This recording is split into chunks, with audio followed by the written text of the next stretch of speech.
शिवसेना नेता आदित्य ठाकरे पहुंचे मानखुर्द शिवाजी नगर, लोगों से की संजय दीना पाटिल को जिताने की अपील।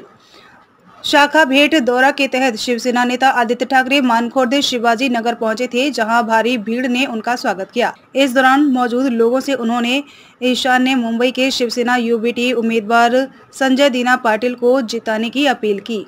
स्वागत केलं, त्यांची आरती केली, तुम्ही त्या भाजपाला मतदान देणार का? तुम्ही त्या भाजपासोबत राहणार का? शिवसेनेची भूमिका स्पष्ट आहे, साफ आहे आणि आज पण मी त्यांना सांगतोय, दिल्लीने ऐकावं म्हणून मी हिंदीत पण बोलीन कि बिल्किस बानोचा धर्म काही असेल, जात काही असेल, किसी भी धर्म की हो, किसी भी जात की हो, लेकिन जो अत्याचार करेगा उसको फांसी के फंदे ही चढ़ना पड़ेगा।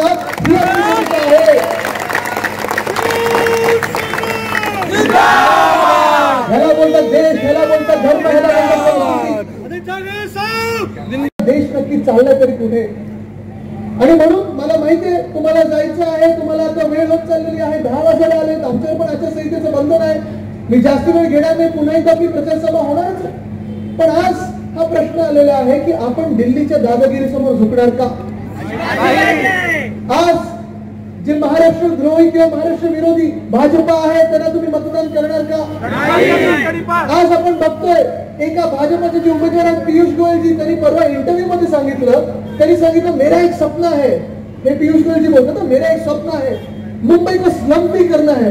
और स्लम फ्री कैसे करना है? तो सभी जो अपनी झोपड़ियां है उसे जाके हम सॉल्ट पैन में जो वसई विरार है वहां सबको शिफ्ट करेंगे। कोणी जाणार तिथे? जायला तयार आहे?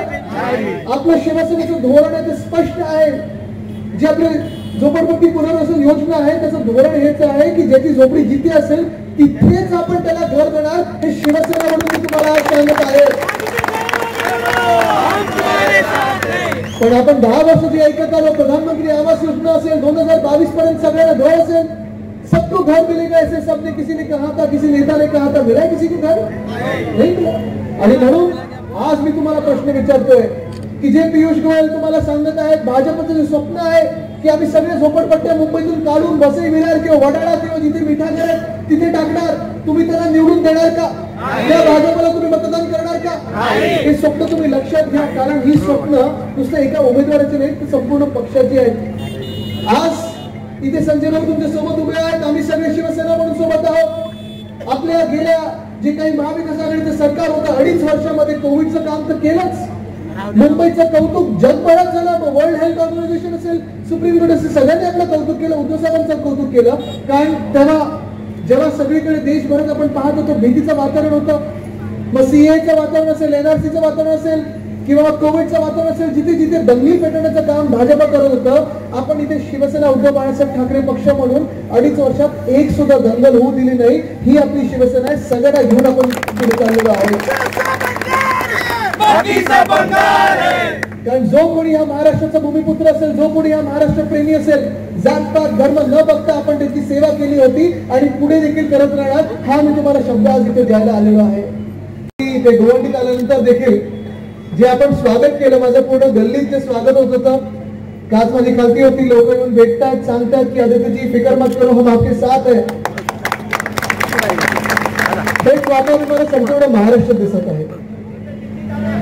नक्की दिल्लीत जाणारच आणि सगळ्यांना घेऊन जाणार दिल्ली, आणि दिल्ली समोर झुकणार पण नाही, दादागिरी नाही चलेगी।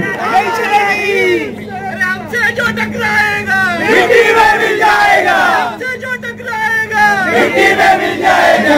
आलेले आहे जे तुम्ही सांगताय की हमसे जो टकराएगा मिट्टी में मिल जाएगा, ती वेळ आलेली आहे। 2024 साठी आपण सगळेच थांबलो होतो। गेले 5 वर्ष आपण विचार करत होतो की आता निवडणूक कधी येणार, जे चुकलेलं आहे ते कधी बदलणार आपण।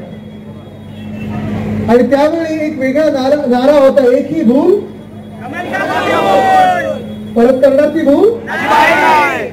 कारण 2019ला आपण फसलो, आपण सगळेच फसलो, देश फसला। आणि काल परवाकडे पण मी सांगत होतो, मागे बोलू नका ना, काल परवाकडे पण मी सांगत होतो 1 एप्रिलला आपण एप्रिल फुल डे साजरा करतो, सगळे हा मेसेज करतो April fool April fool April fool. गेले 10 वर्ष आणि खास करून गेले 5 वर्ष केंद्र सरकार आपल्याला एप्रिल फुल नाही अच्छे दिन सांगते। अच्छे दिन आएंगे आपल्याला वाटलं 2014 मध्ये येतील, 2015 मध्ये येतील, 16, 17, 18, 19ला पुन्हा एकदा वाटलं आपल्याला की चला 5 वर्ष आपण अजून देऊ.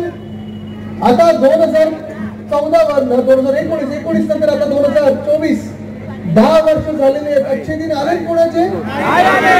जे जुमले आपण ऐकले होते 15 लाख प्रत्येकाच्या खात्यामध्ये आले कोणाचे? डिझेल पेट्रोल किंमत काय झाली आहे? कमी झाली की वाढली आहे?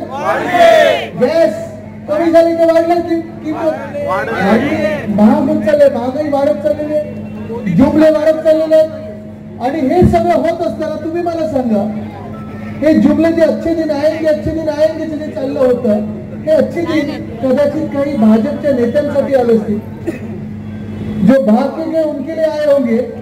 पण आपण जे जमिनीवर थांबलेलो आहोत, महाराष्ट्रासाठी थांबलेलो आहोत, देशभरात तुम्ही मला सांगा अच्छे दिन तर आलेच नाही, उलट बुरे दिन यायला लागले. कारण देशात आज मी तुम्हाला विचारतोय, इथे तरुण मुलं मुली किती आलेत? किती आलेत? जर आज प्रतिक्रिया चला, आप भी कितने, क्या उम्र है आपकी? 20, 25.